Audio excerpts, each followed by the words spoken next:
Hello, everyone. Welcome to Durrett's Take. It's that time of the week where I go over my one headliner takeaways from each NFL game.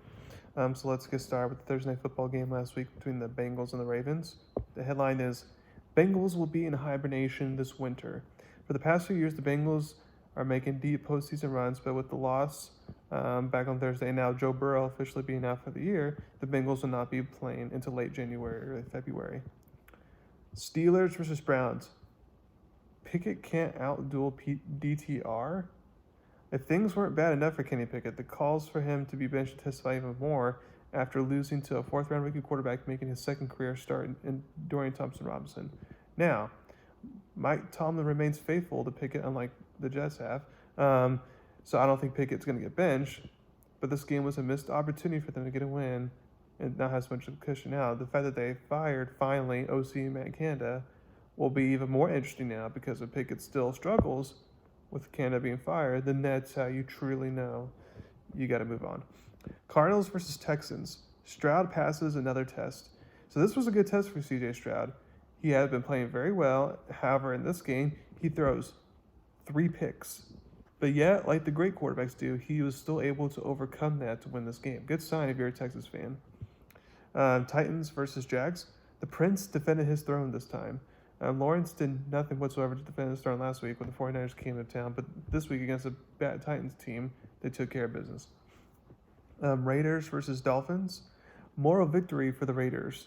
The fact that the Raiders go into Miami at the early time slot, and with Miami coming off a bye, so all that time for Coach Mike McDaniel to come up with good schemes of plays and all that. The fact they're able to keep this within touchdowns is pretty impressive.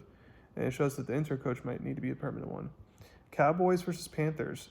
Bland is my favorite brand. Cowboys corner Bland, who has filled in for Stephon Diggs since he's been out with an ACL.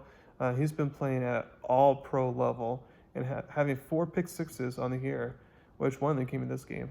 He has filled in nicely, and if he continues his good play, then the Cowboys' defense can remain aggressive, and then their secondary can arguably be the best secondary in the NFC. Next, you get the Bears versus the Lions. Not the same old Lions. Previous Lions teams, when they start that poorly like they did going down 14-3, would find a way to basically not win a game like that. But the Lions team is different this year, and they are more resilient, so it makes them more of an interesting watch. Chargers versus Packers. Stanley, we're not going to stop asking that question. So Coach Stanley got fiery, at a reporter because they kept on asking, are you going to keep on? Staley, my bad. Staley.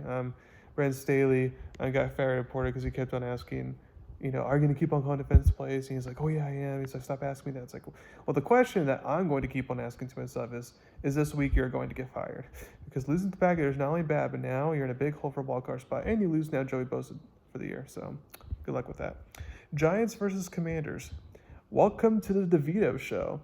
When you see that headline, you don't think they're talking about Tommy DeVito, but he has played well and has got the Giants a win. Problem is, if you're a Giants, it's better to lose and get a higher draft pick. So it's a win-win situation there, or win-lose situation. Bucks versus 49ers. The perfect game. Brock Purdy had a perfect passer rating. First time a 49ers QB has done it since Joe Montana. Again, when he has a full amount of weapons and the defense plays well, he looks great. Now, the 49ers do lose their all-pro safety for the year, Hufanga, so the secondary now becomes a little bit of a weakness for them, so we'll see that. Keep an eye on that going forward.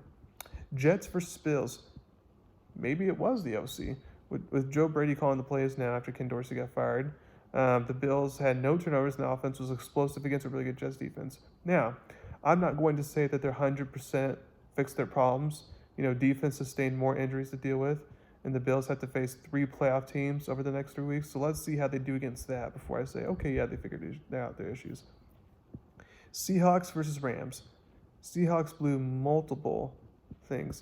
So the Seahawks not only blew the double-digit lead in this game, but now they also blown their division lead. And now with Kenneth Walker injured, probably won't play Thursday because it's a short week. Geno Smith being questionable for Thursday as well. It's not looking good for this team. Vikings versus Broncos. The Wilson effect. Russell Wilson during the winning streak was looking like the Seahawks Russell Wilson. He may be mediocre some games throughout the game, but in the clutch time, when they need points to win it, he's delivering. and he did that once again. The Broncos are now back on track in the wildcard hunt after starting off 1-5. And then last night's game between the Eagles and Chiefs. Eagles get their revenge. After losing the Super Bowl to Kansas City, albeit it's the regular season now, but still good to get revenge despite it being just the regular season. And despite being outplayed in this game, they're frankly lucky enough to win it. If this Eagles team is just going to keep on being lucky and figure out ways to win, then at this point, yeah, they should win the Super Bowl. And now, if you're a 49ers fan, Cowboys fan, this definitely hurt your chances at number one seed. It took a huge hit last night, unfortunately. So thank you very much for listening to my podcast today. Please subscribe to my channel. I'll come out on Thursday, maybe even Wednesday night. Probably I'll come out with my NFL predictions for the week because we got some nice Thanksgiving games, and then also my college football predictions for this upcoming week. And just as a reminder, in college basketball, it's feast week, so there's a lot of different tournaments going on, a lot of interesting games going on, so make sure you tune in on all that as well. Thank you very much, and y'all have a wonderful day.